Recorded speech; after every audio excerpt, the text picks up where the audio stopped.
আসতে হবে না, আপনি দিল্লি থাকুন, আমি এতটুকু দেবো না। আমি জানিবি না এবং জানি বলে টাকা পয়সা দিয়ে তোমাকে সাহায্য করছি। সাতই বলছিল ইদানিং নাকি রেল পুলিশ বড্ড বাড়াবাড়ি আরম্ভ করেছে। রেল পুলিশ তাদের যদি তোমার বাজারে ছোটা খোলা পর্যন্ত কিন্তু করবে সে কাজ তো আপনি বহুবার করেছি। তখন দিনকাল ছিল অন্যরকম, দাঁড় করে মাল তুলেছি, রেল পুলিশ বাড়িতে মাল তুলতে সাহায্য করেছে। কিন্তু আজকাল আগের মতো সাহস নেই বিনা। আপনি অযথা ভয় করতে চান। জেলার পুলিশের বড় কর্তা হচ্ছে আপনার জামাই। তুমি বুঝতে পারছো না বিনোদ, সমাজ আমার একটা আলাদা মান মর্যাদা আছে। চড়াই মাল ধরা পড়লে শুধু মান মর্যাদা নষ্ট হবে না, কল্যাণের মাথায় হয়ে যাবে। আগে বিপরীত হয়ে কাজ করেছি, এখন সেটা কি সম্ভব? বিনোদ, এই বিনোদ, বিনোদ, এই বিনোদ, মাকে তুমি বিড়ির দাম দাওনি কেন? তুমি কি জানো না যে বিড়ি বিক্রি করে আমাদের সংসার চলে? তাহলে কেন অমানুষের মতো কাজ করলে? আমার 25 টাকা যে 1 বছর হলো পড়ে আছে বলে একটা অভাবী সংসারকে তুমি উপসে রাখবে? 1 টাকা 2 টাকা করে কেটে নিতে পারতে। এতটুকু মনুষ্যত্ব নেই তোমার মধ্যে। পশুতেও তো এমন কাজ করবে না। এখন যদি ধরে ঠাস করে চড় লাগিয়ে দিই, চল মানে অতটা সস্তা না। আমার 25 টাকা 1 বছর হলো পড়ে আছে। আজ না হয় কাল নয় পরশু বলে কাটাচ্ছি। আমার নামটি পর্যন্ত করছেন না। হাতে বেয়ে কেটে আসি, বেশ করেছি। আপনার যা খুশি তাই করেন। তুমি কিন্তু কথা বলা ধার করতে পারে না, তাদের আবার বড় বড় কথা বলছে। ধারি বোনটা রাত 10টার সময় বিনোদা মারলে গেল। বাচ্চা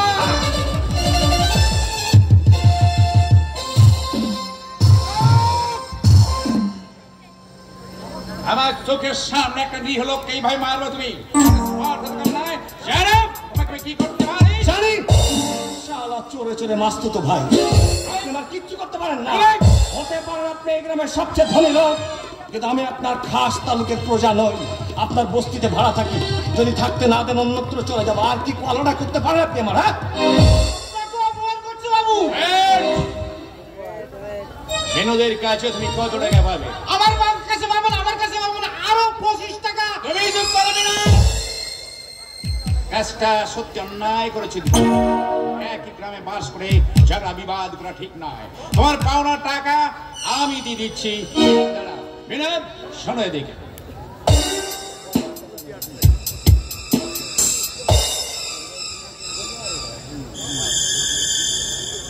আচ্ছা,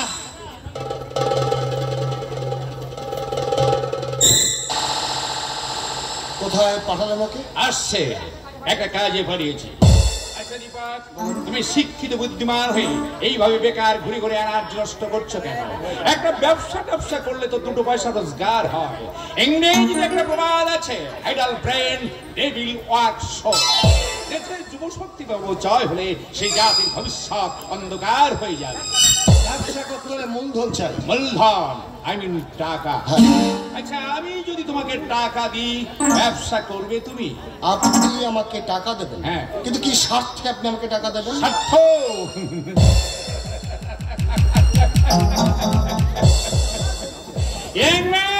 পৃথিবীতে কিন্তু সবাই স্বার্থের লাশ নয়। তাছাড়া একসময় তোমার বাবা আমার বন্ধু ছিলেন। আমিও তো ভেবেছিলাম তোমার বাবাই সাহায্যের জন্য আসবে, কিন্তু এলো না। বাবা আপনার বন্ধু ছিল, কিন্তু কই বাবা তো এসব কথা আমাদের কোনোদিনও বলেনি। বলবে না, কারণ সীমা প্রায় হয়তো আজ ভাবছে তা দুর্ভাগ্যের মূলে আছে আমি। জেগে আমার কর্তব্য আমি করে যাব। লোকে যা খুশি ভাবে ভাবো, তাতে আমার কিচ্ছু যায় আসে না। এই না, এই খামটার মধ্যে 2000 টাকা আছে। কিন্তু মানে এতগুলো টাকা কি বিশ্বাসে? বিশ্বাস?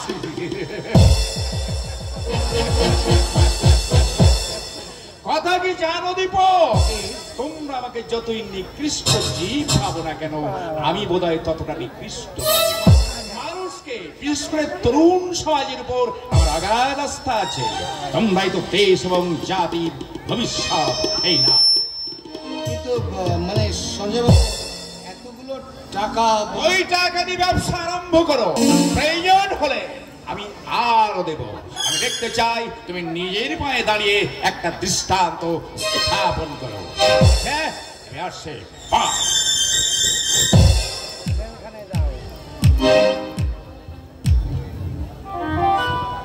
আশ্চর্য ব্যাপার, সঞ্জয় সেনের মনটা যে এত উদার তা তো আমি আগে জানতাম না। আমি ভাবতাম লোকটা নিষ্ঠুর, অহংকারী, আত্মসুখ সর্বস্ব, কিন্তু ওনার ব্যবহারে সে ধারণাটাই তো আমার বদলে। আসলে বাইরের ব্যবহার দেখে মানুষের বিচার করতে যাওয়া সত্যি মূলতা। দীপক দা, তোমার সঙ্গে আমার একটা কথা ছিল। হ্যাঁ বলো। বলতে ঠিক ভরসা পাচ্ছি না, মানে কথাটা শুনে তুমি আমার রেগে যাবে না তো? না মানে কথাটা শোনার পর তুমি যদি আবার চটে যাও। আরে না না, বলো না, কি বলবে? তোমাকে দেখলেই আমার ভীষণ ভয় হয়। মনে হয় তোমার মধ্যে আগ্নেয়গিরির লাভা ছড়াতে হয়েছে, যে কোনো মুহূর্তে দাবানল হয়ে জ্বলে উঠবে তুমি। মনে হয় তোমার মধ্যে বিক্ষুব্ধ আত্মা একটা কিছু করবার জন্য একেবারে ছটফট করছে। তাই নাকি? আরে না না, তোমার কোনো ভয় নেই, আমি অভয় দিচ্ছি। বলো কি বলবো? ইয়ে মানে দীপাকে দীপাকে দীপাকে আমি বিয়ে করতে চাই। অবশ্য তোমাদের যদি সম্মতি থাকে, আমি আমি হোমগার্ডে একটা চাকরি পেয়েছি, 1 মাসের ট্রেনিং এ যাচ্ছি, ফিরে এসেই আমি বিয়েটা করব। দীপার সম্মতি আছে, কিন্তু তোমাদের ইচ্ছার বিরুদ্ধে কোনো কিছু তো করা সম্ভব নয়। চন্দন, তুমি আমার বোন দীপাকে বিয়ে করবে, তোমার আনন্দের কথা, সৌভাগ্যের কথা। দেখো ভাই, আমার কোনো আপত্তি নেই, কিন্তু তোমার বাবা কি রাজি হবে? মানে সাতকড়ি বাবু বাবার অমতেই আমি বিয়েটা করব। চন্দন, আমার যেখানে পোস্টিং হোক, দীপাকে সেখানেই আমি নিয়ে যাবো। চন্দন, তাতে যদি বাবার সম্মতি নাও হন, বিয়েটা কিন্তু আটকাবে না। দেখো ভাই, আমরা কিন্তু দেনা পাওনা কিছু দিতে পারবো না। কোনো দাবি নেই আমার, তোমরা শুধু শাখা সিঁদুর পরিয়ে বিয়েটা করিয়ে দিও। আচ্ছা, আমি আসছি দীপদা, 9:36 আমার ট্রেন।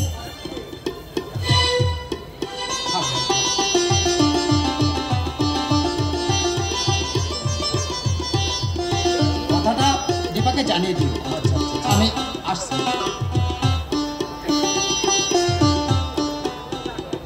যাক, একটা ভাবনা থেকে অন্তত রেহাই পেলাম। ছেলে হিসেবে চন্দন খুবই ভালো, কিন্তু বদমাইশ শালা ওর বাপটা। এই টাকা দিয়ে যে কোনো একটা ব্যবসা আরম্ভ করবো, তারপর ওই সোমনাথের সঙ্গে আলোচনা করে আমি একটা কাজের দিক। এই লোকটা স্যার, আমি মালান্তি সরজাচ্ছিলাম, আমাকে ছুরি দেখে 2000 টাকা চিন্তা করুন, গ্রেপ্তার করুন স্যার, লোকটাকে গ্রেপ্তার করুন। বাজে কথা বলবে না বিনোদ, শালা নিজে যেমন একটা বদমাইশ। এই খোকা, তুমি বলতে চাও ওর অভিযোগ মিথ্যে? ও শুধু শুধু তোমার নামে বদনাম দিচ্ছে। মারে চটা বাপের নাম বলে দেবা। সমাজ বিরোধী মাস্তানদের কিভাবে সাহিত্য করতে হয় এই গদাদার দত্তটা ভালো করে জানে। টাকা পয়সা যদি নিয়ে থাকো তোকে ভালো ভালো ফেরত দাও, আমি কিচ্ছু বলবো না। আপনি বিশ্বাস করুন স্যার, আজে বাজে কথা বলছিল বলে আমি ওকে মেরেছি ঠিকই, কিন্তু টাকা পয়সা আমি কিছু নেইনি। আমি তোমাকে সার্চ করবো, টাকা যদি তোমার কাছে পাওয়া যায় খোকা, তোমার বাপের নাম আমি খগেন করে দেবো। কোনো কথা হবে না। আমার কথা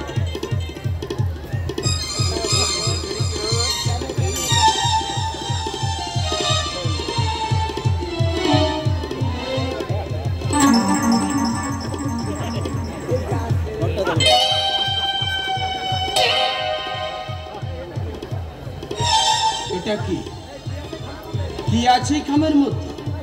কোথায় পেয়েছে খাম? কি হলো এই খামটা? ওই খামের মধ্যেই আমার 2000 টাকা স্যার। এক চড়ে মুন্ড ঘুরে দেবো শুয়োরের বাচ্চা। দারোগা বাবু, আপনি বিশ্বাস করুন, একটু আগে সঞ্জয় বাবু আমাকে খামটা দিয়ে গেছেন। আচ্ছা, আমার কথা যদি বিশ্বাস না হয়, আপনি চলুন সঞ্জয় বাবুর কাছে। সঞ্জয় বাবু যদি বলেন যে ওই খামটা আমাকে দেননি, কিন্তু সঞ্জয় বাবু, হ্যাঁ চলুন না, আপনি আমার সাথে। কি ব্যাপার অফিসার?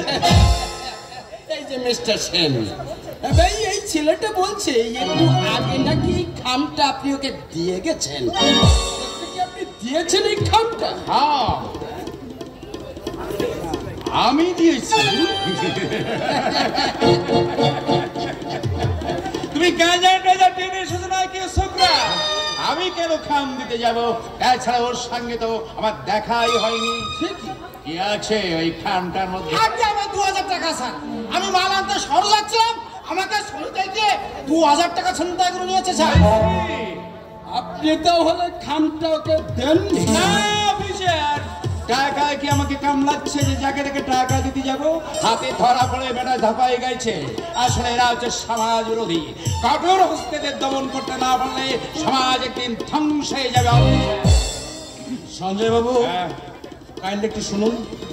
কি শুনবো? এখন কোনো সুপারিশ চলবে না, কোনো সুপারিশ চলবে না। হাতে হাতে ধরা পড়েছে। বলো কি বলবে? বলছি,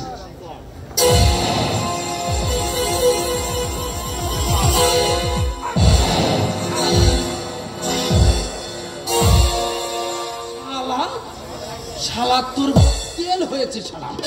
চল শালা থামা, চল, তোর কত তেল হয়েছে আমি দেখবো। সঞ্জয় বাবু, কাল আপনি একবার থানায় গিয়ে ডায়েরিটা লিখিয়ে দিবেন। ওর কাছে 2000 টাকা পাওয়া গেছে, আপনি তার সাক্ষী। বছর তিনি যাদের শ্রীঘর বাস হয় সেই চেষ্টাই করবেন অফিসার। Oh yes, yes, সে চেষ্টা তো আমি অবশ্যই করব। আমার ওয়াইফ কি বলে জানেন? কি বলে? বলে তোমার মনটা ভীষণ কোমল, ওই ভদ্রমহিলাকে আমি দেখিয়ে দেব। প্রয়োজনে আমি কত কঠোর হতে পারি। চল শালা বাস্তা।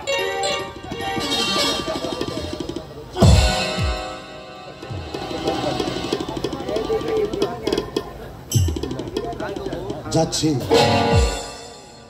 যাচ্ছি সঞ্জয় সেন, কিন্তু কতদিন তুমি আমাকে জেলের অন্ধকার ঘরে আটকে রাখবে? তোমার চক্রান্তের জাল ছিন্ন করে একদিন আমি অন্ধকার থেকে আলোয় বেরিয়ে আসবই। আর সেদিন দেখো কেমন করে তুমি এই সমাজের বুকে মাথা উঁচু করে দাঁড়িয়ে থাকো। পারবে না সঞ্জয় সেন, তোমাকে আমি মাথা উঁচু করে কিছুতেই বেঁচে থাকতে দেব না। তোমার চক্রান্তের জাল আমি মানুষের মাঝে বিস্তার করে দেবো। তোমার শয়তানি মুখোশ আমি মানুষের মাঝে খুলে দেবো, প্রমাণ করে দেবো তুমি একটা মানুষ ডুবে যাও। আর সেই দিনটা না দেখা পর্যন্ত আমি নীরবে চোখের জল ফেলবো না। আমি ঘরের কোণে মুখ লুকিয়ে কাঁদবো না সঞ্জয় সেন। এটা আমার প্রতিজ্ঞা, প্রতিজ্ঞা, প্রতিজ্ঞা।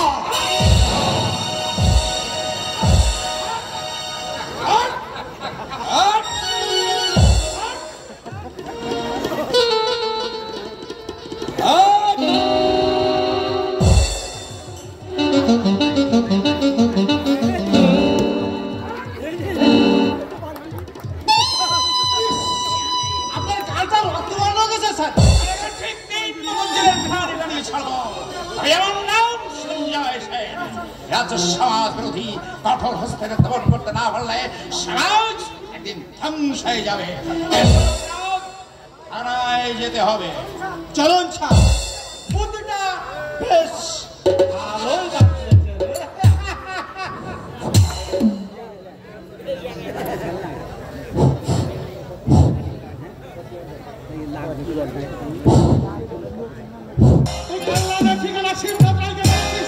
লোকটি ছাড়া লাঞ্চাতে কল্যাণগড় পর্যন্ত ধরা করেছিল। আবার আমার কাছে নাকে কাঁদুনি গাইছে যে আমার দিবাকে ছিনতাই কেসে ধরা পড়েছে। দয়া করে আপনি জন্তুর ঠিকানাটা দিন। ইচ্ছে হচ্ছিল যে ঠাস করে একটা চড় বসিয়ে দিই। বাবুর ঠিকানা দিয়েছিলেন? ঠিকানা দেবো? আমি কি তোর মতো গাড়ল বিদাকে ধুলো পায়ে বিদায় করে দিয়েছি আর মুখের বার বলে দিয়েছি একটা সমাজ বিরোধী পরিবারের সঙ্গে আমাদের কোনো সম্পর্ক নেই। ভবিষ্যতে কোনোদিন তুমি আমার বাড়িতে আসবে না।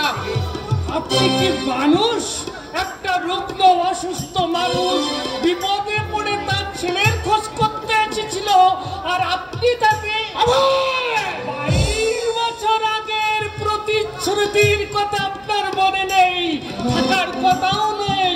কারণ ধনবান মানুষেরা শত চেষ্টায় তারা অতীতকে ভুলে থাকার চেষ্টা করে, এটাই তাদের চরিত্রের বৈশিষ্ট্য। আমি তোকে সাবধান করে দিচ্ছি ভাই। মনে পড়ে বাবু, বহুদিন আগে বস্তির এক ভাঙা ঘরে এক কচ্ছরুমুখী বাড়ির সামনে হাত জোড় করে শপথ করে বলেছিলেন আপনার ছেলেটিকে আমি ভিক্ষে চাই। সারা জীবন আমি আপনার কাছে কি কৃতজ্ঞ থাকবো বলেছিলেন? হ্যাঁ বলেছিলাম, তাই বলে আরো বলেছিলেন প্রতি মাসে ছেলেটিকে দেখিয়ে নিয়ে যাব, কিন্তু পাছে মা বাবাকে চিনতে পারে সেই ভয়ে বাচ্চাটাকে লুকিয়ে রাখলেন। বাবু, রক্তের দাবিকে কি আপনারা অস্বীকার করতে চান?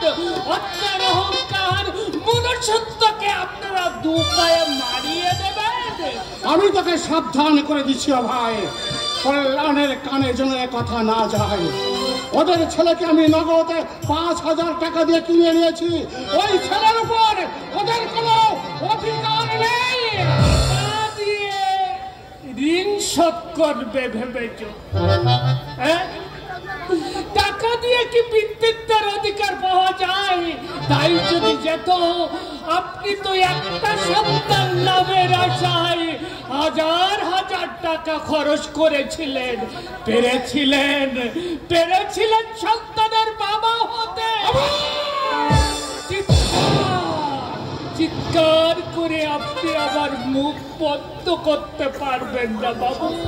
আমার যদি সহস্র কণ্ঠ থাকতো, সহস্র কণ্ঠে বলতাম, আপনারা ধনীরা ঢালোয়া প্রতিশ্রুতি দিতে জানেন, রক্ষা করতে জানেন না, আপনাদের বিবেকে এতটুকু বাদে না বাবু, এতটুকু বিবেক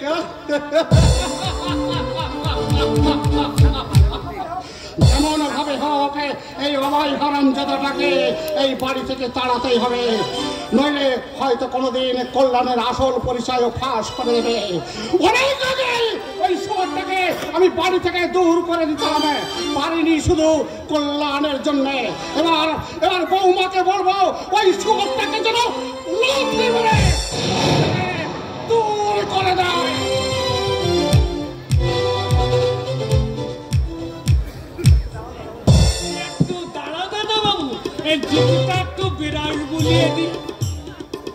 আচ্ছা ভাইদা, তুই আমাকে এত ভালোবাসিস কেন বলতো? আমার পায়ে কাটা ফুটলে মনে হয় তোর বুকে শেল বিদ্ধ হয়েছে। তোর মা বুঝি তার সন্তানকে এতটা ভালোবাসে না, অথচ তুই আমাদের বাড়ির কাজে চাকর। কেন ভালোবাসি জানো বাবু? কেন? তুমি আমাকে খেতে দাও, পড়তে দাও, মাসে মাসে মাইনে দাও, অসুখ বিসুখ হলে ডাক্তার দেখাও। তাই বুঝি? ওসব বাজে কথা। সব বাবুরাই তার চাকরদের মাইনে দেয়, আর চাকররা যথাসাধ্য চেষ্টা করে তার বাবুদের কর্তব্য করে দেওয়ার জন্য। তোর কাজের মধ্যে কোনো কর্তব্য বোধ নেই, আছে আন্তরিক স্নেহ ভালোবাসা, যেন টাকা দিয়ে মেলে না রে অভয়দা। আচ্ছা দাঁড়াও, কি আমাকে দিন কতকের জন্য ছুটি দিবেন? ছুটি নিয়ে তুই কোথায় যাবি? আমার মাকে দেখতে যাব। তোর মা? এই তোর মা বলছে আছে, কই আগে তো কখনো বলিসনি? এতদিন আমি তাদের খুঁজে পাইনি বাবু। শুনলাম শহরতলিতে একটা বস্তিতে থাকে, ভাইটা নাকি পুলিশের হাতে ধরা পড়েছে। তাই একটিবার আমি তাদের চোখের দেখা দেখতে যাব। ভাগ্য দাদা বাবু, স্বামী ভাগ্য, নইলে ভাইটা চিন্তায় কেছে ধরা পড়বে কেন? শুনেছিলাম মা তাকে বিয়ে পাশ করিয়েছে।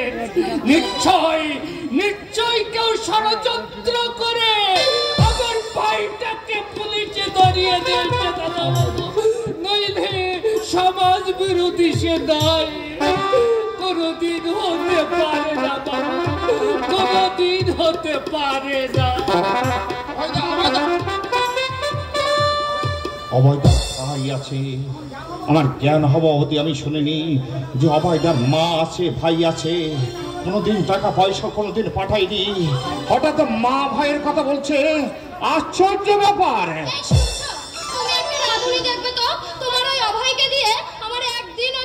আমার চলবে, আমার রুজবে। কি আশ্চর্য, আমি ওকে রাখতে চাইছি না। আমি রাখতে চাইছি। আমার অনিচ্ছা সত্ত্বেও তুমি ওকে রাখবে? তোমার ইচ্ছের দাম দিতে গেলে আমাকে না খেয়ে উপোস করে মরতে হবে। আশা করি সেটা তুমি চাইবে না। দেখো, কোনোদিন বেলা 2টো এসে দেখি তুমি দিবানিদ্রা যাচ্ছ, কোনোদিন রাত 8টায় এসে শুনি তুমি টেনিস খেলতে ক্লাবে চলে গেছো। তখন আমাকে মায়ের ছেলে ভালোবাসা দেখিয়ে খেতে দেয় জানো ওই অভয়দা। অত ওকে তাহলে আমাকে তিলক কেটে সন্ন্যাসী সেজে আমাকে বৃন্দাবন চলে যেতে হবে। আশা করি সেটা তুমি চাইবে না। তুমি তাহলে আমাকে তাড়াবে না। কি আশ্চর্য! সারা জীবন যে লোকটা আমাদের জন্য প্রাণপাত পরিশ্রম করে গেছে, আজ করে চলেছে তোমার একটি কথায় তাকে চাকরি নামে লক করে দেবো। এদের অমানুষ তোমাকে ভাবলে কি করে? আমার কি মনুষ্যত্ব বোধ বলে কিছুই নেই। তুমি তোমার পেয়ারের চাকর নিয়েই থাকো, আমি ড্যাডির ওখানেই চলে যাচ্ছি। চাকরে তোমার আপনজন, আমি তোমার ছেলে। মিস্টার গুপ্ত, মিস্টার সামন্দার, বইয়ের কথা ছাড়া এক পাও চলে না। মিসেস মুখার্জি সেদিন এসে বললেন স্বামী নাকি অফিস থেকে এসে সরকারি কাগজপত্র দেখিয়ে তার মতামত জানতে চায়। আর আমার ভাগ্য নেই, আমার কোনো কথাই আমার কানে যায় না। আশ্চর্য অভিযোগ। মিস্টার গুপ্ত আর মিস্টার সমাদ্দার মতো আমাকে না বউয়ের কথা উঠতে হবে আর বসতে হবে, এও এক ধরনের কমপ্লেন। অফিসে বেরুচ্ছ বোধ হয়। হ্যাঁ, তোমার সঙ্গে আমার কিছু আলোচনা আছে। বলুন। কিছুদিন আগে আমাদের ওখানে একটা সমাজ বিরোধী মাস্তান ধরা পড়েছে। এক মদির 2000 টাকা ছিনতাইয়ের সময় হাতে হাতে ধরে ফেলেছে। তুমি তাকে চিনবে না মা। এরা হচ্ছে উঠতি মাস্তান, সমাজ জীবনের একটা অভিশাপ। এরা 20 শতাব্দীর জঞ্জাল। এদের কঠোর অস্ত্র দমন করতে না পারে তাহলে সমাজের সুস্থ দেহটা এরা পিছিয়ে তুলবে। তাই কল্যাণকে বলছিলাম এইসব সমাজের দুষ্ট ক্ষত। তা আমাকে কি করতে বলছেন? আমার ইচ্ছে তুমি নিজের চেষ্টা ঠিক করো, মিনিমাম 3 বছর শাস্তি হয়। সাধারণ নাগরিকরা এদের ওই সন্ত্রস্ত। এরা মানব সভ্যতার জঞ্জাল। এরা মানব সভ্যতার জঞ্জাল। আর যারা আইনের বুকে জুতো বেড়ে রন্ধ পথে লক্ষ লক্ষ টাকা রোজগার করছে, তারা কি সভ্য সমাজের কলঙ্ক নয়? 25 বছর আগে কাউকে যদি গরিব দেখি, আজ যদি তাকে কোটিপতি হতে দেখি, তাহলে বাবু মনে প্রশ্ন জাগে না কি করে লোকটা কোটিপতি হলো? কোন রন্ধ পথে কুবিরের ভান্ডারের চাবি তার হাতে এলো? তুই কি আমাকে লক্ষ্য করে কথাগুলো বলছিস? না বাবু, আমি কারো নাম করতে চাই না।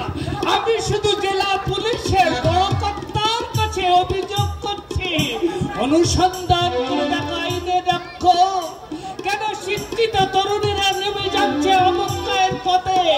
কোন সুড়ঙ্গ পথে রোজগার করে একদল মানুষ টাকার পাহাড় জমিয়ে চলেছে? চাকর হয়ে তুই বড় বড় কথা বলছিস। চাকর হলেও একজন নাগরিক হিসেবে এই অভিযোগ জানিয়ে গেলাম। মা, অনুসন্ধান করা আইনে রাখো। আমার এই অভিযোগের অনুসন্ধান করো।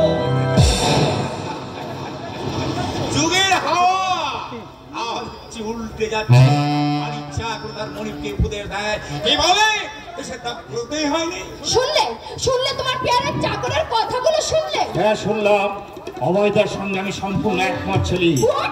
এই বলতে চাও তুমি? অভয়দার মতো আমার দৃঢ় বিশ্বাস, মানুষ অপরাধী হয়ে জন্মায় না।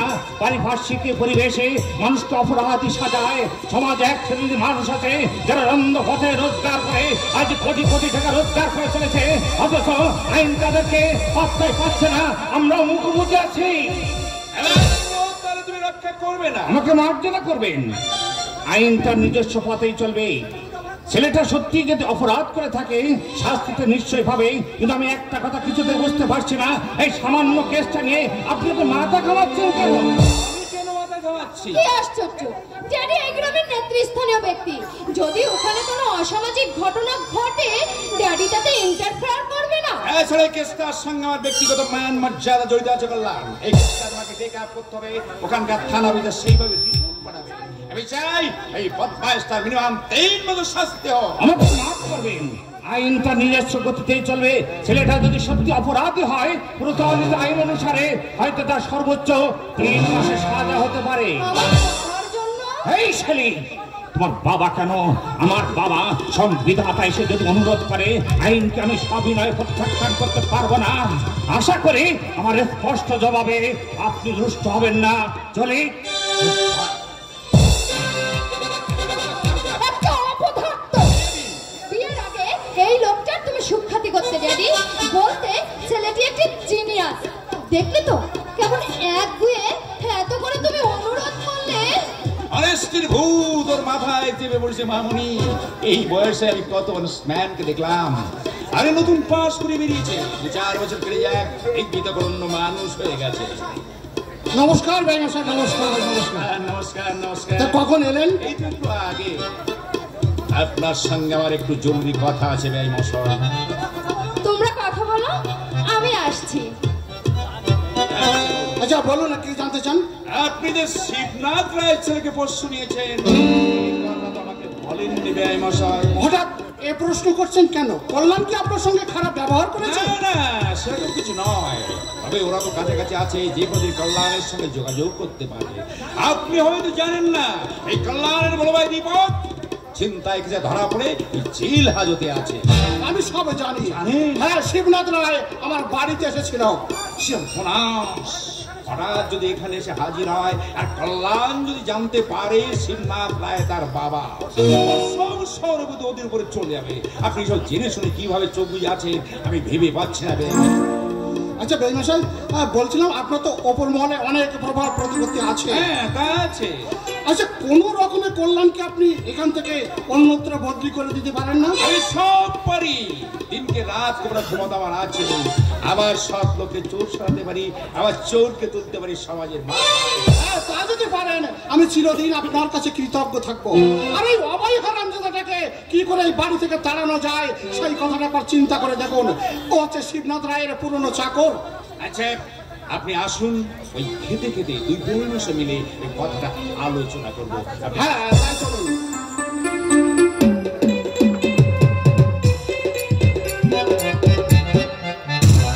মিথ্যা মামলায় ধরিয়েছে সঞ্জয় সেন। আমি ওই হারামির বাচ্চা বিনোদকে চেপে ধরেছি। সে বলল সঞ্জয় সেন যা শিখিয়ে দিয়েছে আমি তাই করেছি। আমি বুঝতে পারছি মাইকেল, কিন্তু পুলিশ যখন ধরেছে মামলায় যাবার হবে, কিন্তু সঞ্জয় বাবু চেষ্টা করবে ও যদি কঠিন শাস্তি হয় ওরা জামাই জেলার পুলিশ চোপা। এই সম্রাট, মামলাটা হওয়ার আগেই এই হাতের সুত্তা হবে না। তোরা শালা ফুতু ফুতু করে মরবি, আমার চারে শালা ভয় পাওয়ার বলে কিছু নেই। মাসিমার হুকুম পেলেই আজই ওই শালা হারামির বাচ্চা সঞ্জয় সেনকে রাস্তার মাঝখানে ফেলে হত্যা করে ধরাই দেবো। তারপর জেল ফাঁসি যা হয় হোক, তার জন্যে আমি প্রস্তুত। কি ব্যাপার তোমরা? আপনি হুকুম দিন মাসিমা।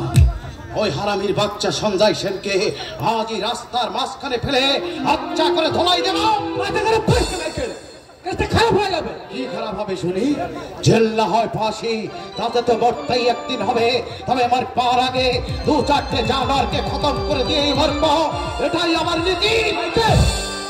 না বাবা, তোমাদের সঙ্গে আমি একমত নই। দীপক যদি অপরাধ করে থাকে শাস্তি তার হতেই হবে, আর নির্দোষ হলে সসম্মানে সে মুক্তি পাবে। আপনার চিন্তাধারা সম্পূর্ণ ভুল মাসিমা।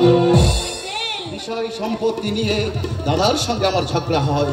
দাদা বৌদির হাতে একটা দায়ের কোপ বসিয়ে দিয়ে থানায় গিয়ে আমার নামে ডায়েরি লেখায় আমি বৌদিকে খুন করতে উদ্যত হয়েছিলাম।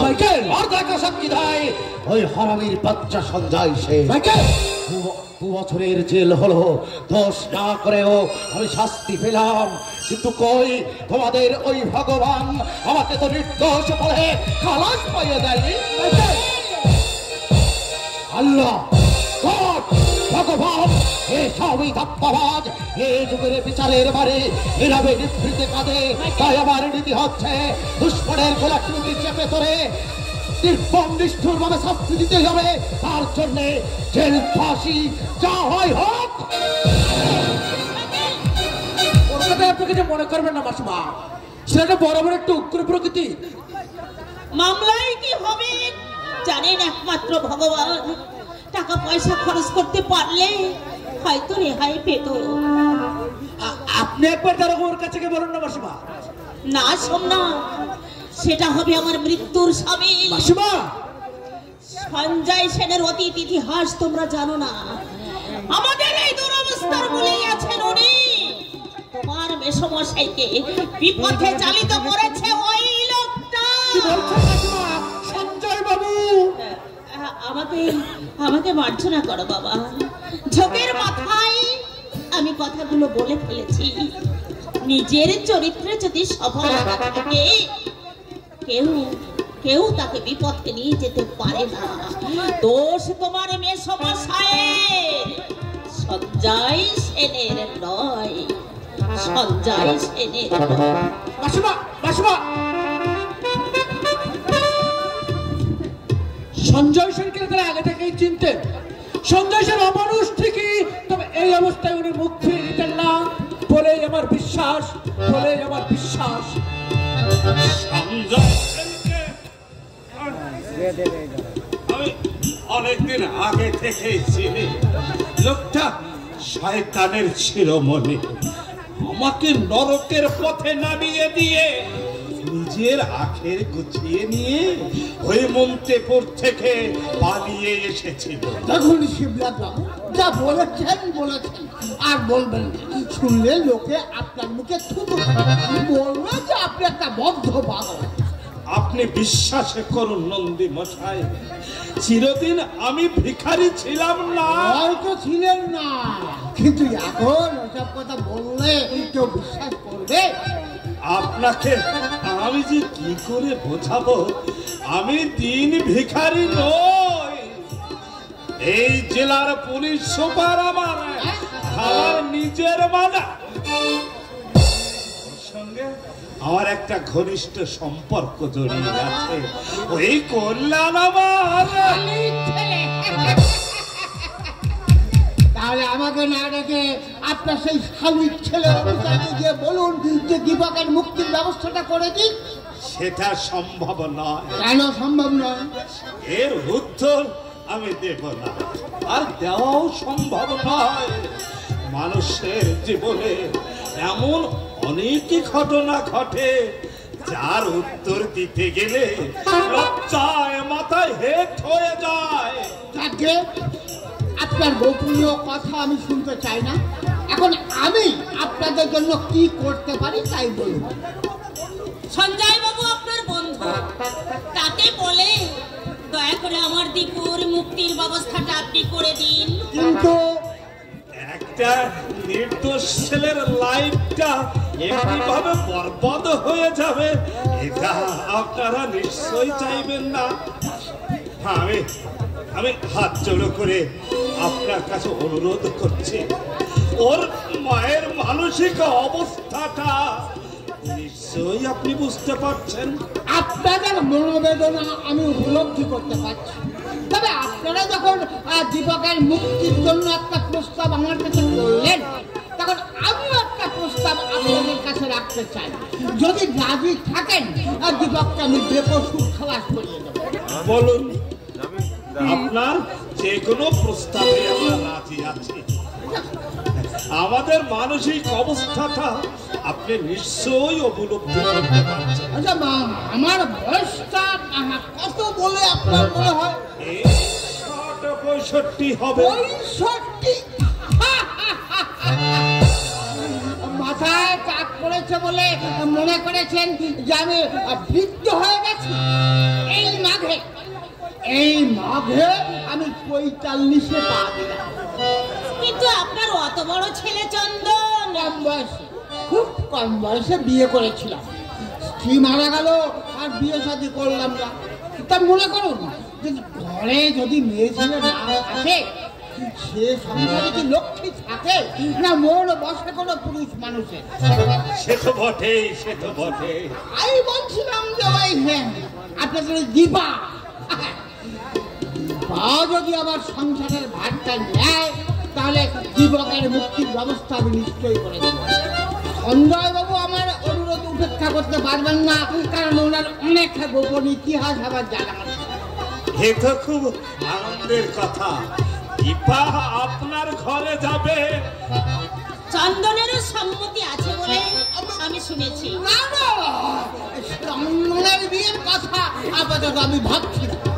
তাহলে মানে বিয়েটা, বিয়েটা আমি নিজেই করতে চাই। এই বৃদ্ধ বয়সে বিয়ে করবেন নন্দী মশাই? তাছাড়া একটা মেয়ের বয়সে একটা মেয়েকে, আপনি যে মানুষ?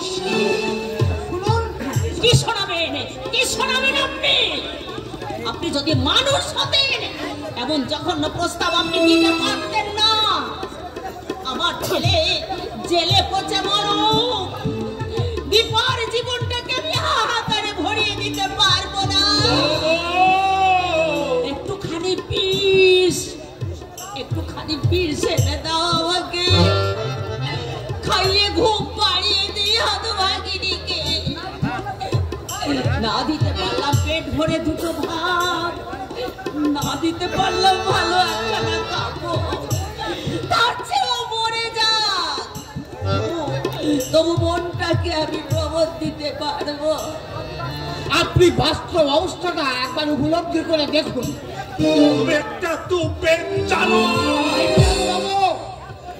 এক গরিব মা বাবার দুর্বলতার সুযোগে নিয়ে তাদের একমাত্র মেয়ের গলায় বিয়ে নামক কাজ করে দিতে চাইছ। আমার যদি সাবেকে দিন থাকতো, মুখে নয় এর উত্তর আমি জুতার মাধ্যমে তোমার মতো জানোয়ারকে। মুখ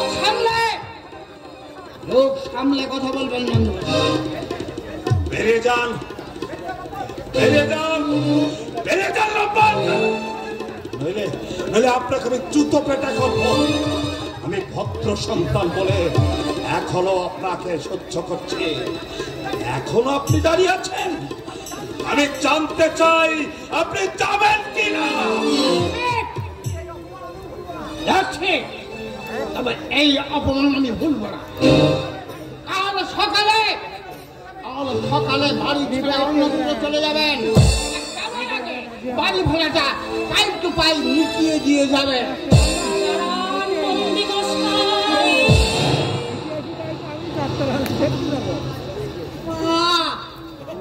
আপনার প্রস্তাবে আমি রাজি আছি।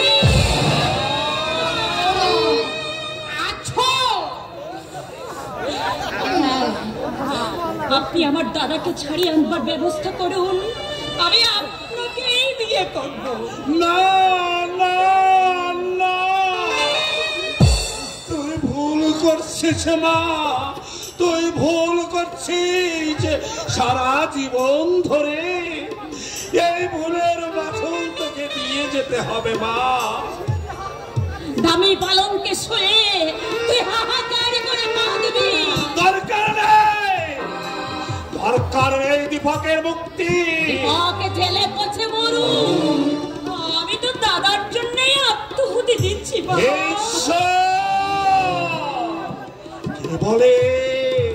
কে বলে তুমি দয়াময়, তুমি পাষাণ ঠাকুর, তুমি পাষাণ। তুমি তো গীতায় বলেছ হরিত্রনায় সাধনা।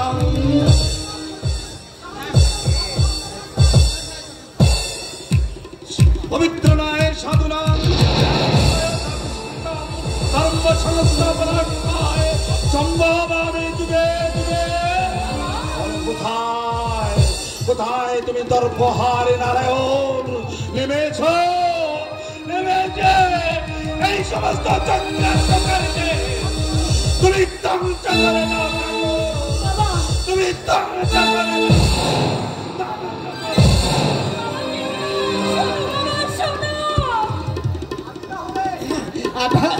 আমি তাহলে আপনি দিন তারিখ ধার্য করুন।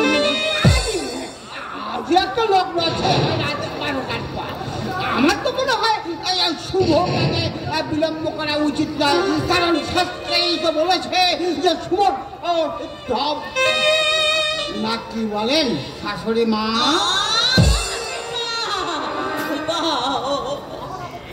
আমার আপত্তি নেই, তবে আমার দাদা যেন কালি ছাড়া পায়। আশা করি আমার মনের ইচ্ছেটা সে তোমাকে বলতে হবে না, কারণ কর্তব্য সম্পর্কে আমি চিরকালই সচেতন। শাশুড়ি মা, শাশুড়ি মা, আপনি অযথাই চোখের জল ফেলছেন। আপনার মেয়েকে আমি মাথার করে রাখবো। ফাঁসিটা কোথায় হবে? ফাঁসিটা ফাঁসিটা ওটা আমার বাড়িতেই হবে। অযথা তোমাদেরকে আমি খরচ করাতে চাই না। শাশুড়ি মা, শাশুড়ি মা, যাওয়ার আগে আপনাকে একটা প্রণাম করে যেতে চাই। শাশুড়ি মা, আশীর্বাদ করবেন যেন আরো 100 বছর বড় বয়স নিয়ে আমি বাঁচতে পারি। দীপা, দীপা, ওকে তুই চলে যেতে বল, ওকে তুই চলে যেতে বল, আমি সহ্য করতে পারছি না। শাশুড়ি মা, ওই একটু অসুবিধা হবে, জানবার দেখবেন আস্তে আস্তে সব ঠিক হয়ে গেছে। দীপা, আমি তাহলে আসি, বাজার ঘাট সব তো আমাকে নিজের হাতে করতে হবে।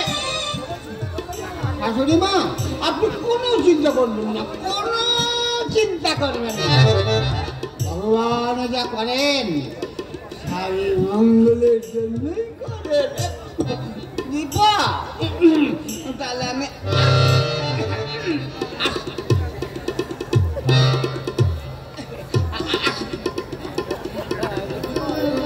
দীপা, এ তুই কি করলি মা? এ তুই কি করলি? এ তো বিয়ে নয়, এ যে আত্মহত্যা। কেন তুই সম্মত হলি? তোর দাদা না হয় আরো 2 বছর জেল হতো, কিন্তু তোকে যে সারাটা জীবন তুই সেরা খুনির মতো ধিকি ধিকি চলতে হবে রে মা। তুমি অযথাই দুঃখ পাচ্ছ মা। মেয়ে হয়ে জন্মেছি, বিয়ে তো একদিন দেবেই তোমরা।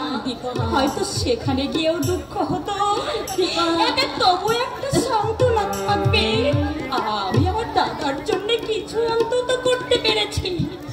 তুমি বিশ্বাস করো মা, তুমি বিশ্বাস করো, এর জন্য আমার এতটুকু দুঃখ বা ক্ষোভ নেই মা। আর আমি দুঃখই বা পাবো কেন?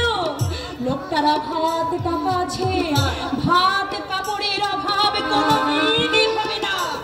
বিয়ের পর হয়তো তুমি গিয়ে দেখবে সারা অঙ্গে গয়না পরে আমি রাজরানীর মতো ঘুরছি। ভাবতেও কি যে আনন্দ হচ্ছে আমার, কি আনন্দ, কি আনন্দ।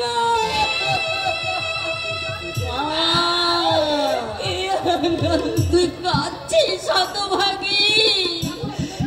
এখনো ভেবে দেখ মা, এখনো ভেবে দেখ। মাগো, ও মা, দাদা বাড়ি এলে তাকে তুমি সান্ত্বনা দিও মা। দাদা হয়তো অনার্থ পাঠাবে, তুমি তো বোঝো মা, দাদা থাকলে তোমাদের সব আছে। মেয়ে থাকাও যা, না থাকাও তো তাই। আমি নাই বা রইলাম মা, আমি নাই বা রইলাম, আমি নাই বা রইলাম।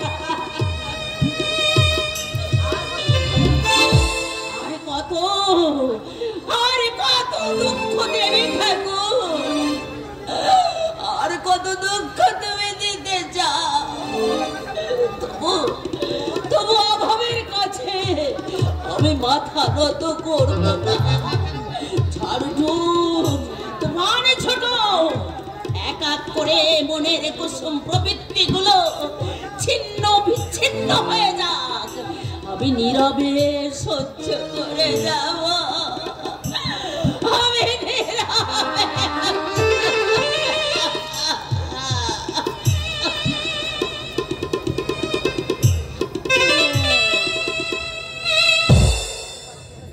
দীপার বিয়ে হয়ে গেল। মাইকেল দা, আমি কোনোদিন স্বপ্নেও ভাবিনি দীপার মতো একটা মেয়ের ওরকম একটা লোকের সঙ্গে বিয়ে হবে। এর নাম বিয়ে নয়, এর নাম ব্যভিচার।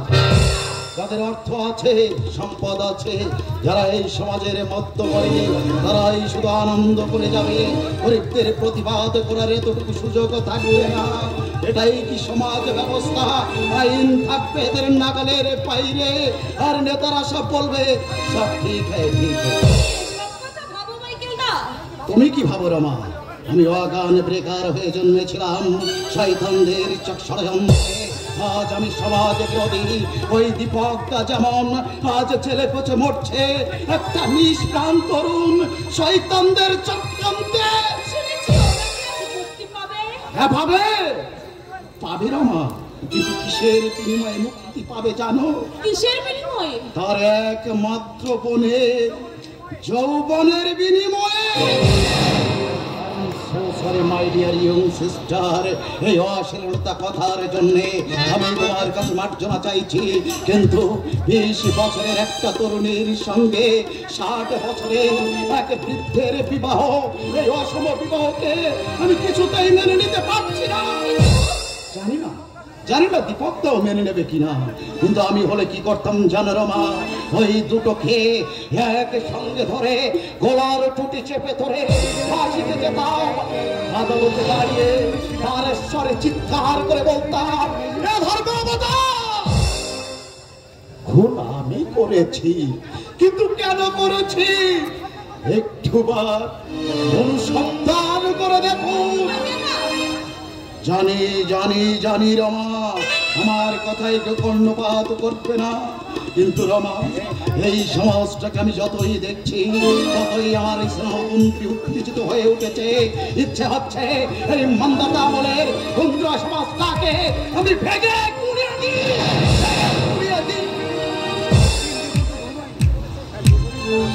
মাইকেলটা ঠিকই বলেছে, এর নাম বিয়ে নয়, ব্যভিচার। দরিশিনী হত্যা করেছিলেন দেবতাদের মঙ্গলের জন্য, দীপকের দাদার জন্য আত্মহত্যা করলো। দীপার স্বপ্ন ছিল সুন্দর স্বাস্থ্যবান স্বামী, ছোট্ট একটা সাজানো গোছানো সংসার।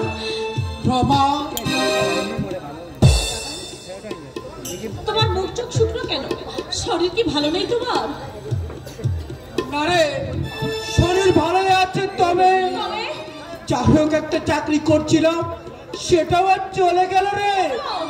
দীপকের কেচের জন্য তদবির করছিলাম, সঞ্জয় বাবু নাকি মালিককে বলেছে আমাকে চাকরিতে রাখলে এখানে ফ্যাক্টরি রাখাই তাই হবে। তাই মালিক বললেন ওই সঞ্জয় বাবুর সঙ্গে বিবাদ করে আমাকে কাজ দেওয়া সম্ভব নয়। সঞ্জয় দেশের রাজা, যে তার হুকুমে সবাইকে চলতে হবে। দেশে কি আইন নেই? দেশে কি মানুষ নেই?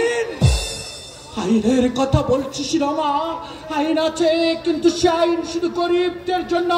এই সমাজে ধনীর সাক্ষর মাপ ওরা আইনের মুখে জুতো মেরে লক্ষ লক্ষ টাকা রোজগার করতে দেয়নি বসে। আইনের রক্ষকে দেখে চোখ বুঝে থাকে, আর আমরা যদি অন্যায় করি পুলিশ করবে। এই তো আমাদের সমাজ। মানুষ চুরি করে খিদের জ্বালায়, পকেট কাটে পেটের গর্তটা বোঝাবার জন্য, চিন্তাই করে দারিদ্র নামক রাক্ষসটাকে শান্ত রাখার জন্য। কিন্তু ধনীরা যে কোটি কোটি টাকা মুনাফা লুটছে, শুষে নিচ্ছে সাধারণ মানুষের প্রাণনাশ। কই তাদের বেলায় তো আইনের লম্বা হাতটা এগিয়ে আসে না। তুই দেখেছিস রমা, দেশের যুব শক্তি এই বৈষম্য বিরোধী চলতে দেবে না। বর্তমান সমাজ একটা বারোদের স্থিতির উপর দাঁড়িয়ে আছে। তরুণ সমাজ কোনো পথ নামলে ওই পথে চলে যাবে। বিনা দোষে আমার চাকরি গেল, কাল থেকে হয়তো নিরঙ্কুশ মাস পেটের জ্বালায় আমি যদি পকেট পার হই, চিন্তাই করি ওই অগান বেকারদের দলে নাম লেখাই, তার জন্য কি আমি নেই রে?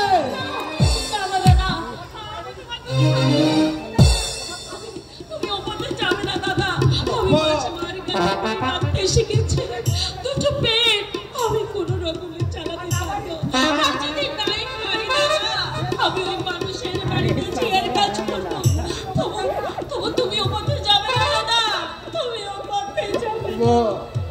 সোমনাথ।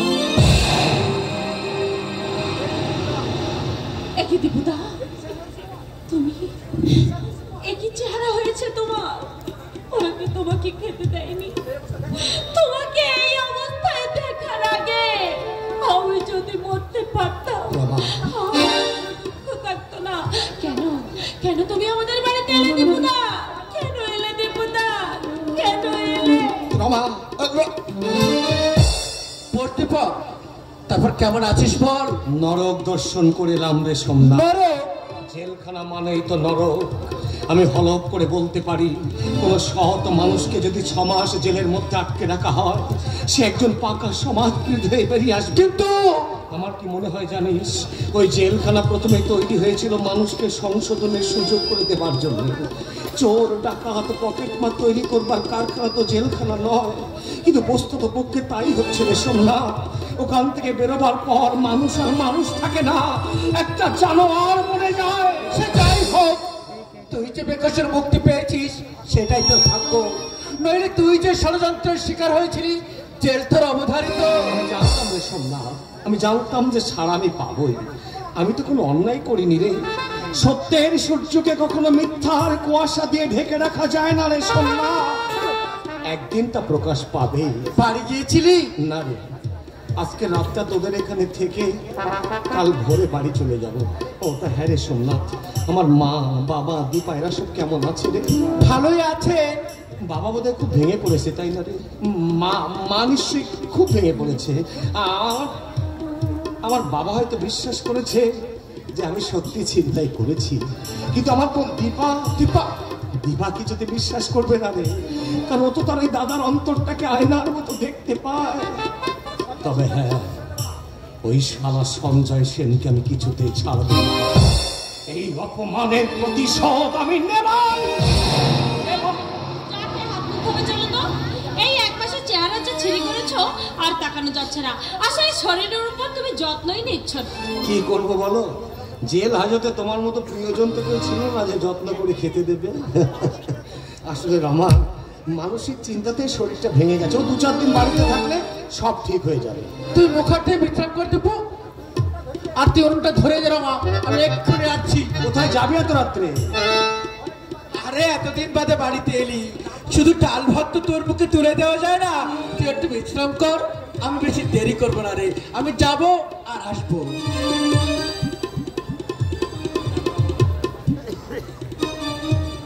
জানো রমা, জেল হাজতে বসে আমি প্রতিদিন শুধু তোমার কথা ভাবতাম।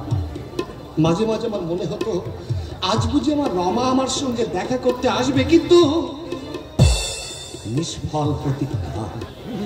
একটা দিনও তুমি আমার সঙ্গে দেখা করতে গেলে না রমা। তুমি কি আমাকে ঘৃণা করো রমা? তুমি আমাকে ভুল বুঝছো না দীপুদা। তুমি তো জানো, ইচ্ছা থাকলে মেয়েরা সব সময় সবকিছু করতে পারে না। তুমি যে আমার কি, আমার কতখানি। রমা, এই 1 মাস আমি পেট ভরে ভাত খাইনি, রাত্রে ঠিক মতো ঘুমাইনি, শুধু অজরে কেঁদেছি আর এই ভগবানের কাছে প্রার্থনা করে বলেছি, তুমি ওকে সসম্মানে মুক্ত করে দাও, তুমি ওকে মুক্ত করো। রমা লক্ষ্মী, ঠিক তো আবার আমরা নতুন করে জীবন আরম্ভ করব। আমি মনে মনে ঠিক করেই ফেলেছি যে চন্দনের সঙ্গে দীপার বিয়েটা হয়ে গেলে তোমাকে আমি বিয়ে করে ঘরে দিয়ে যাব। তোমাকে দূরে সরে রাখতে আমারও যে ভীষণ কষ্ট হয় রমা। সরকারি চাকরি হয়তো আমার ভাগ্যে নেই, কোনো কলকারখানায় যদি আমি কুলির কাজও পাই আমি তাই করব। শিক্ষার অহংকার করে কি লাভ বলতে পারবো? আমার মা বলে এই পৃথিবীতে কোনো কাজই ছোট নয়, আর কিছু না জোটে আমি মন বইবো, রিক্সা চালাবো, লোকে যা ভাবে ভাবো, এই পেটের জন্য আমি যে কোনো কাজ করতে প্রস্তুত রমা। বাড়িতে আছো? সোমনাথ, সোমনাথ।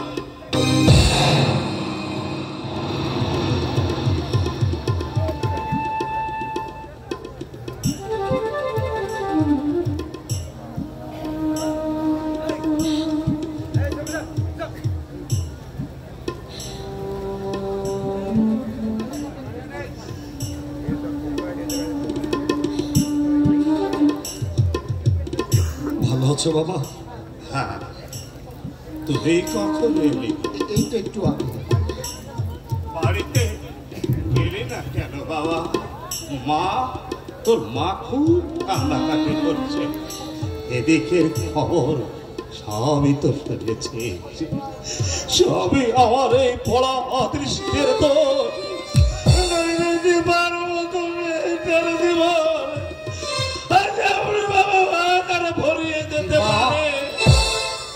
বাবা দীপার কি হয়েছে?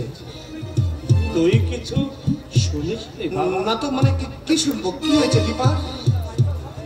বাড়িতে চল, সব শুনতে পাবে। দীপার কি হয়েছে বলো না। কিছু হয়নি, তুমি হাত মুখ ধুয়ে চলো না। দাঁড়াও, দীপার কি হয়েছে আমি এক্ষুনি শুনতে চাই। বাবা, বাবা দীপার কি হয়েছে? দীপা কি বিষ কি আত্মহত্যা করেছে? না। তাহলে কি কোনো ছেলের সঙ্গে পালিয়ে গেছে? না। তাহলে কি হয়েছে দীপা? তুমি হাত মুখ ধুয়ে চলো। দীপার কি হয়েছে আমি এক্ষুনি জানতে চাই। বাবা, বাবা তুমি চুপ করে থেকো না, আমাকে তুমি উৎকণ্ঠার করতে রেখো না, দয়া করে বলো না কি হয়েছে দীপা। বাবা, বাবা বলো না কি হয়েছে। অযথাই তুমি। দাঁড়াও, কি হলো বাবা, বলো কি হয়েছে দীপা। ওই সাত করে নন্দী, সাত করি নন্দী দীপাকে, সাত করি নন্দী দীপাকে কি বলো না কি হয়েছে। বিয়ে করাতে।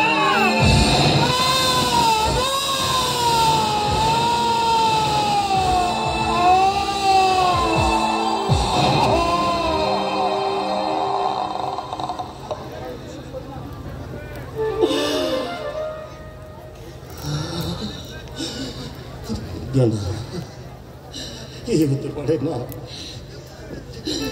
আমি বিশ্বাস করি না। আমার বোন দীপার জীবনে এমন দুর্ঘটনা কিছুতেই ঘটতে পারে না। এ কি কখনো সম্ভব? একটা 60 বছরের বৃদ্ধের সঙ্গে দীপার বিয়ে এছাড়া আর কোনো উপায় ছিল না বাবা তোকে জেল থেকে ছাড়াবার জন্য। কে তোমাদের মাথার দিব্যি দিয়েছিল আমাকে জেল থেকে ছাড়াতে?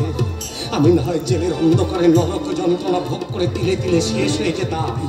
ছি ছি ছি, মেয়েটা আমার জন্য একটা কচি মেয়ের আশা আকাঙ্ক্ষা, জীবনের স্বপ্ন, এমনি ভাবে তোমরা দু পায়ে মারিয়ে দিলে কেন? মেয়েটাকে বলি দেওয়ার আগে কেন তোমরা আমার সম্মতি নিলে না? আমি কি মরে গেছি? কেন আমার সঙ্গে পরামর্শ করলে না? কেন আমাকে একটা কথাও জিজ্ঞাসা করলে না? বাবা নয়, তুমি একটা বিবেকহীন কষাই। আজ থেকে আমি তোমাদের শ্রদ্ধা করব না, ঘৃণাই করব তোমাদের। আমার বুকে তোমাদের জন্য শ্রদ্ধা না সঙ্গে। তুমি শান্ত হও দীপুদা। সঞ্জয় সেন আর 60 কোটি ষড়যন্ত্র করে। সঞ্জয় সেন, সঞ্জয় সেন, আমি আমার ইষ্ট দেবতার নামে শপথ করে বলছি রমা, ওই সঞ্জয় সেনের পর যদি চরম প্রতিশোধ দিতে না পারি, এই মানুষের সমাজে আমি মুখ দেখাবো না। ওই শয়তান 7 নন্দীকে আমি বুঝিয়ে দেবো এই 20 শতাব্দীর মানুষ পাল্টা মার দিতে যাবে। পিছু দেখো না রমা, পিছু দেখো না, আমাকে বাধা দেবার চেষ্টা করো না। আমার বুকে চলছে খান্ডবের দাবানল, আমার রক্ত উঠেছে সামুদ্রিক ঝড়ের তুফান। মানব থেকে হয়ে যাব আমি দানব, নরকের পথ ধরে চলবো আমি মনুষ্যত্বের গলা টিপে খুন করব।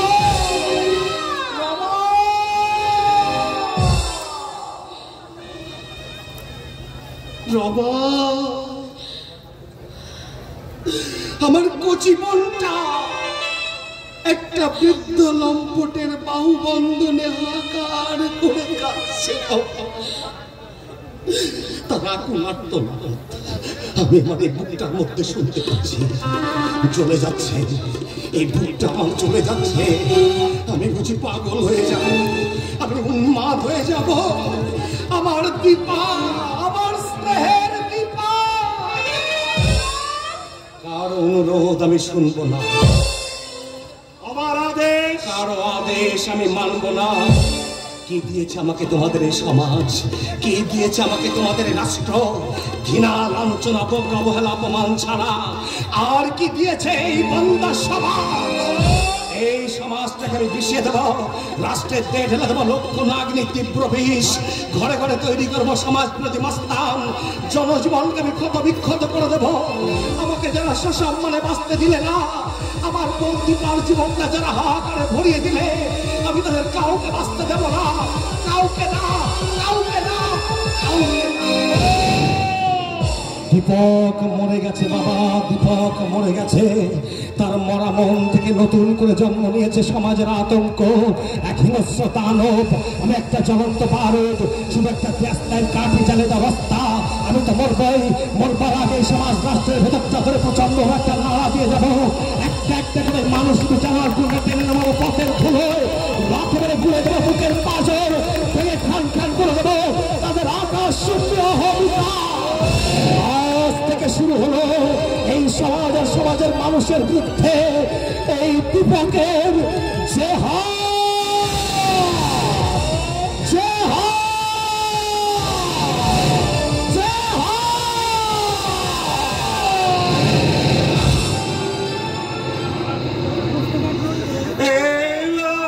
কি হবে রে মা, কি হবে? হয়তো এক্ষুনি ছুটি গিয়ে ওই সঞ্জয় সেনের উপর ঝাঁপিয়ে পড়বে, আর না হয় ওই সাতকড়িকে মারধর করবে। আবার ওরা ওকে আমি কি করব ঠাকুর, আমি কি করব? আপনি বাড়ি যান মেসোমশাই, দাদা এলে আমি ওকে বুঝিয়ে সুঝিয়ে পাঠিয়ে দেব। তাই দিস মা, তাই দিস, তোর কথাও শুনবে। ভগবান আমাকে মেনে রেখেছে মা, ওই দীপুই আমার আশা ভরসা। যে আশা যদি আমার শেষ মৃত্যু ছাড়া আর যে আমার কোনো পথে খোলা হয় না, কোনো পথে খোলা হয় না।